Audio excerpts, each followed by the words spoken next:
But if they didn't, your priority date starts in 1999, just like mine.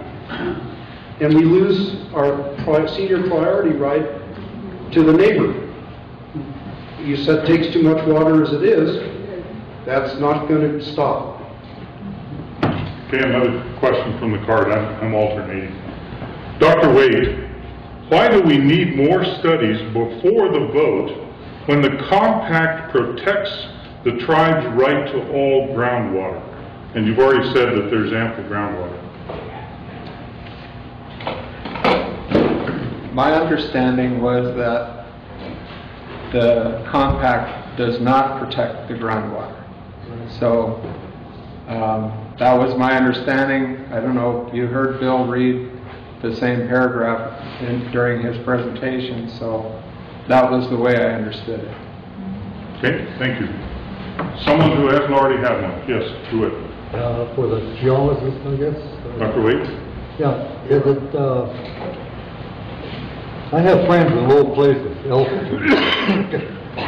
They tell me that the targeted area, for the simple reason that there is 700 billion gallons of water under the Crow Reservation. Have you heard anything to that effect? 700 billion gallons of water. The comment was that there's 700 billion gallons of water. You know, I haven't done that calculation, but I could probably sit down here and pencil a few, make assumptions and so forth. But it's kind of like what was said during my presentation. There are billions of gallons of water that pass through the reservation every day. And there's twice as much water that falls in the mountains in the recharge areas than falls out in the valleys. And so there is a lot more water going into the ground and flowing across the reservation every day that you know, there's plenty of opportunity.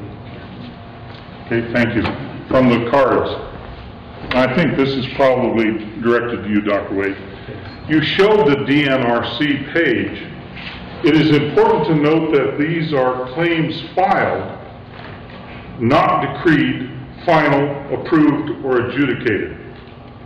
So isn't using those numbers misleading because they do not reflect actual uses? It can be contested, I guess. And so the water court then decide whether they're valid claims under usage. Well, they have a water right. Yeah, they do. And they also have to Yeah. Well, then there have to be an objection to their failure to use within 10 years to knock it out, right? Yeah. Mm-hmm. Yeah. I guess it was mine. Yeah, that's for you. Okay. Yeah. It's referring to the DNRC page that you showed. In my presentation, I had a page from the Little Bighorn River, right, that showed the ones that were allocated to the Crow tribe, right? Okay. And then there were 42 pages of other water users, either in the form of groundwater or surface water and so forth throughout. Do I know what the status is of all those? No, I'm not really sure that's a fair question to throw at me for me to answer right there. But it's an honest answer. Thank you. Yeah, it's not on the web Okay. It's not on the web page. Second question. In other words, the filing is there and all that stuff. But Question, please. No, question, please. Comment as it pertains to her question, which I don't think was answered.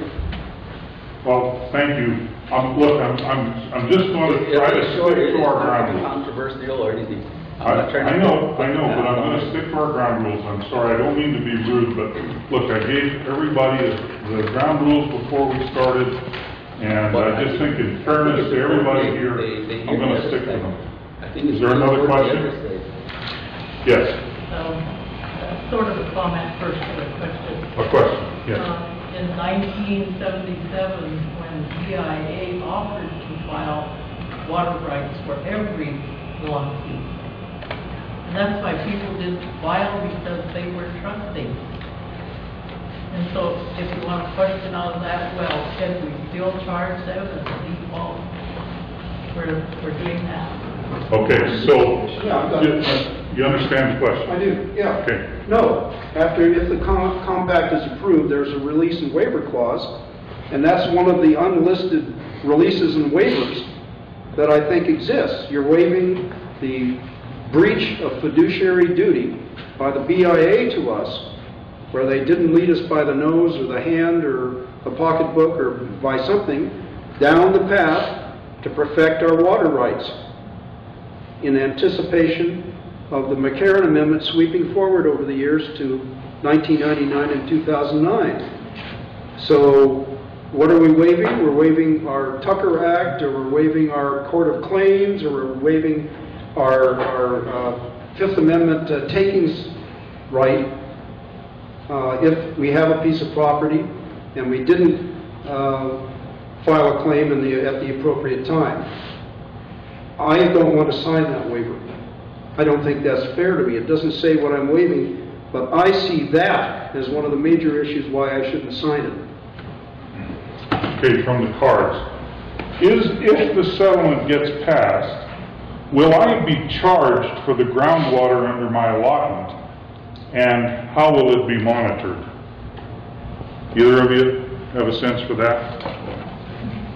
I guess I would answer that this way. I mentioned in my presentation about the Tribal Water Rights Department. The Tribal Water Rights Department will become formulated if this is signed, and that department is in charge then of assessing any new projects, right? If you desire to develop a groundwater resource on your property, it would then become dated 1999. If anybody else has a groundwater well in the nearby area that feels threatened by your water project, then they could file an objection to your water project. As far as fees and that kind of thing, that would also be determined by this same department. They would manage all of those steps there of the water rights on. Yes. That was my question. Okay. Let me clarify that.